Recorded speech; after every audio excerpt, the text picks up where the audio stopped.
নমস্কার, কেমন আছেন সবাই? আপনাদের সবাইকে সুপ্রীতির ব্লগে স্বাগত। কালী পুজো 2025 সেকেন্ড পার্ট। ফার্স্ট পার্টে আপনারা জলপাইগুড়ির কিছু পুজো প্যান্ডেল দেখেছেন। তার মধ্যে উল্লেখযোগ্য হচ্ছে তরুণ দল, যেটা জলপাইগুড়ি শহরের নামকরা। আজকে আপনাদের আরও কিছু পুজো প্যান্ডেলের সঙ্গে পরিচিতি করাবো। কালী পুজো শেষ, কিন্তু ওই যে বলে না, পুজো পুজো ভাব একটা রেশ কিন্তু থেকেই যায়। আমার সাথে তাই আপনারা আবার একটুখানি কালী পুজোর প্যান্ডেলগুলোকে ঘুরে নিন। এটা হচ্ছে আমাদের পান্ডাপাড়াতে, যেখানে ডিজনিল্যান্ড বানানো হয়েছে। ভীষণ সুন্দর, বাচ্চাদের কিন্তু ভীষণ আকর্ষণ করছে। ডিজনিল্যান্ডের ভেতরটাও খুবই সুন্দর, ভীষণ সুন্দর একটি ঝাড়বাতি রয়েছে। বাইরেটাতে এত সুন্দর লাইটিং হচ্ছে, দেখে যেন মনটা ভরেই যাচ্ছে। আপনারা সবাই নিশ্চয়ই গিয়েছেন ডিজনিল্যান্ড। কেমন লেগেছে আমাকে কিন্তু কমেন্টে অবশ্যই জানাবেন।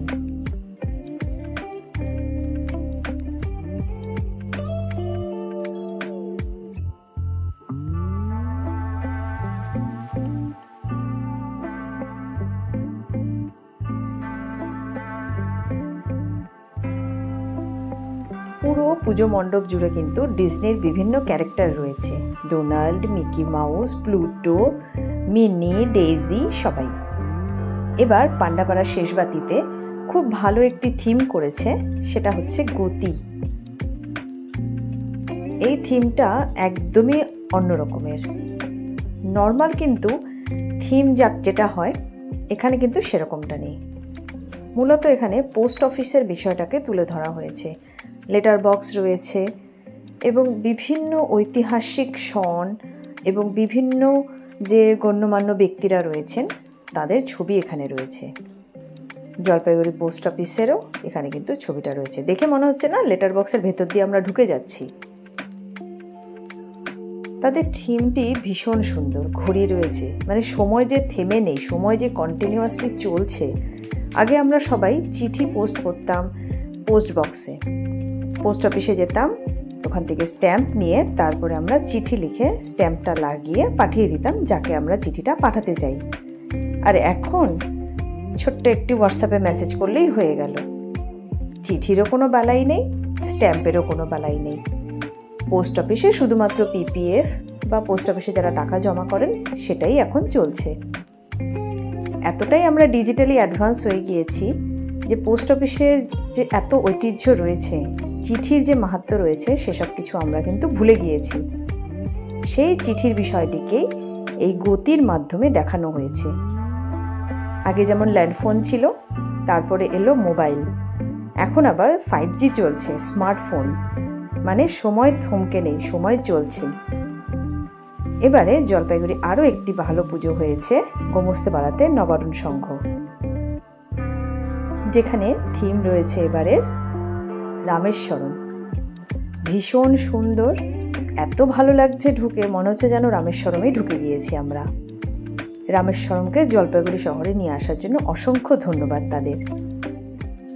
বিগ বাজেটের পুজো হচ্ছে, একটা নবারুণ সংঘ, আরেকটা আমাদের তরুণ দল। কালী পুজোতে কিন্তু ভালোই টক্কর চলে। আপনারা কারা কারা গিয়েছেন আমাকে কিন্তু অবশ্যই জানাবেন। দেখুন কি সুন্দর লাগছে। এখানে রামেশ্বরম সেতুর ওখানে যে রামচন্দ্র পুজো করেছেন, রামের সমস্ত বিষয়গুলো এখানে তুলে ধরা হয়েছে ছবির মাধ্যমে, এবং সেটা লেখাও আছে কোন ছবিতে রাম কি করছেন। সম্পূর্ণ বিষয়টিকে রামেশ্বরমের এই মেন গেটটার মাধ্যমে তুলে ধরা হয়েছে। তিনি যখন মা সীতাকে উদ্ধার করার জন্য লঙ্কায় যাচ্ছেন, তার আগে পুজো করেছেন, কি কি করেছেন না করেছেন সব কিছু রয়েছে। আশা করব আপনাদের সবার ভালো লেগেছে। তাহলে চলুন দেখে নেওয়া যাক ভেতরে কি রয়েছে।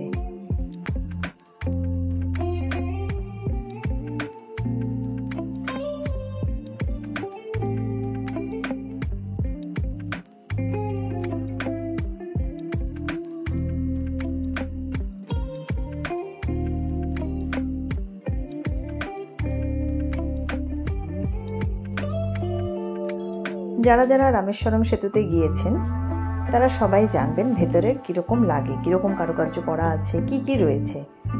আর যারা এখনও যেতে পারেননি, যেমন আমরা, তাদের জন্য কিন্তু খুবই আকর্ষণীয়।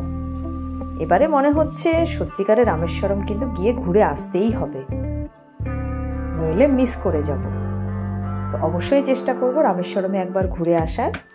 আপনারাও যারা যারা যাননি তারা একবার চেষ্টা করুন রামেশ্বরম ঘুরে আসার। আশা করব আপনাদেরও ভালো লাগবে। আমার তো এমনিতেই ভালো লাগছে দেখে, আশা করব আপনাদেরও ভালো লাগছে।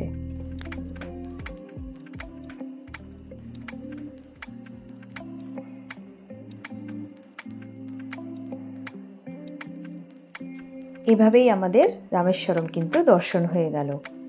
আশা করব আমার এই ছোট্ট ভিডিও আপনাদের ভালো লেগেছে। ভালো লাগলে অবশ্যই চ্যানেলটি সাবস্ক্রাইব করে রাখবেন এবং একটি লাইক করে দেবেন। আরও নতুন নতুন ভিডিও দেখার জন্য সুপ্রীতির ব্লগ কিন্তু দেখতেই হবে। আশা করব আপনারা কালী পুজোটাকে আবার উপভোগ করলেন, কারণ পুজো শেষ, বিভিন্ন অনুষ্ঠানও শেষ, কিন্তু কথায় আছে বাঙালির 12 মাসে 13 পার্বণ। এবার কিন্তু আরও অনেক কিছু আসতে চলেছে। সবে তো শীত পড়া শুরু হয়েছে, অনেক কিছুই আসতে চলেছে। আশা করব সুপ্রীতির ব্লগ আপনাদের সবার ভালো লাগছে। চ্যানেলটি অবশ্যই সাবস্ক্রাইব করবেন এবং লাইক করে দেবেন। দেখা হবে সুপ্রীতির নেক্সট ব্লগে। Bye bye.